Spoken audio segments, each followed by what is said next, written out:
Hey everyone, welcome back. Today, we've got a truly wild explainer lined up for you. We're going to break down a completely uncharacteristic, honestly kind of shocking moment of vulnerability from golf's absolute biggest star. We're talking, of course, about Scottie Scheffler. You know the guy. His composure is so legendary he usually seems way more like a machine than an actual human being out there on the course. But as we're about to see, even the absolute best of the best have a breaking point. Just listen to this. I don't know what to do. I feel like that was a good shot. Now I'm in the water. Now ask yourself, how does the undisputed king of golf, a guy who has literally dominated the sport, reach a point where he's uttering those exact helpless words to his caddy? It's a moment that had the entire golf world doing a massive double take. All right, let's set the stage with Section 1, the unstoppable number 1, and how he built the resume of a titan.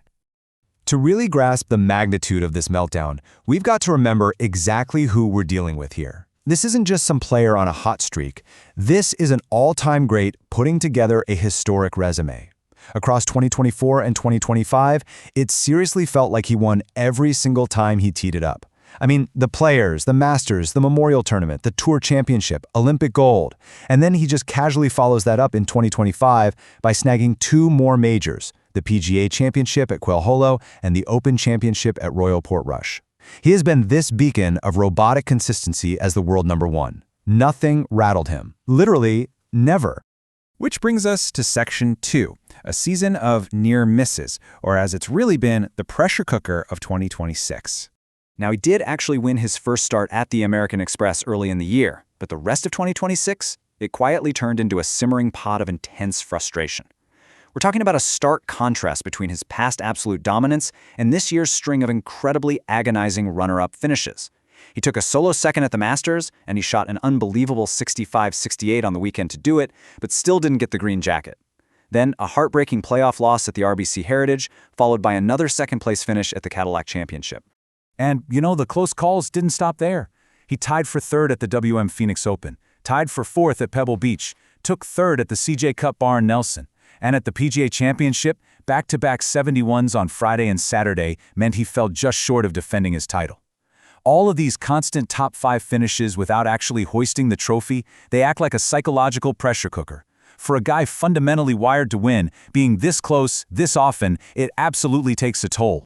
And that leads us directly into Section 3, the meltdown at Muirfield, Thursday's boiling point.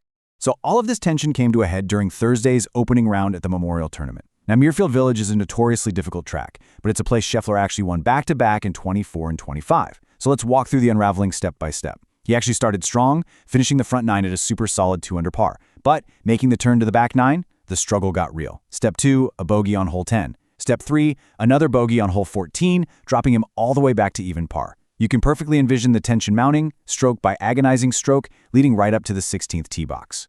And boom! Here is where the dam completely breaks. The par 3 16th hole. Staring down a brutal pin placement, Scheffler hits a tee shot that comes up way short, bounces directly into the water, and ultimately results in a totally devastating double bogey. But honestly, the score wasn't even the biggest shock. It was his immediate, visceral reaction. That trademark legendary composure snapped, leading to a highly unusual confrontation with his trusted caddy, Ted Scott. Just listen to exactly what he yelled. I absolutely flush a 7-iron, and we get the wind wrong, and I'm in the water. You can practically feel the heat of the moment radiating right off those words. This is the raw friction between a player and his caddy playing out in real time. He was clearly agitated, letting Scott know he couldn't hear a word he was saying. Then he added this. I don't think you understand how frustrating that is. Let the weight of that sink in for a second. That is completely human frustration pouring out of the world's absolute best player right there on national television. It entirely strips away that robotic facade we are all so used to, showing a competitor who is just agonizingly frustrated. And he wasn't done. He kept going, saying, I don't understand. I really don't. I mean, it was 5 yards short of the green. I've hit good shots and dropping from hazards because we got the wind wrong. I mean, this brilliantly highlights how deeply, maddeningly baffling the game of golf can be. You can execute what you genuinely believe is a flawless swing, a totally flushed 7-iron, and just because of an invisible, shifting variable like the wind, suddenly you're taking a penalty drop. All right, let's move into our final section, the aftermath and takeaway, and the human element of golf. So what happens immediately after the world number one completely loses his cool? Well, in his post-round press conference, Scheffler actually broke down the technical margin of error for us.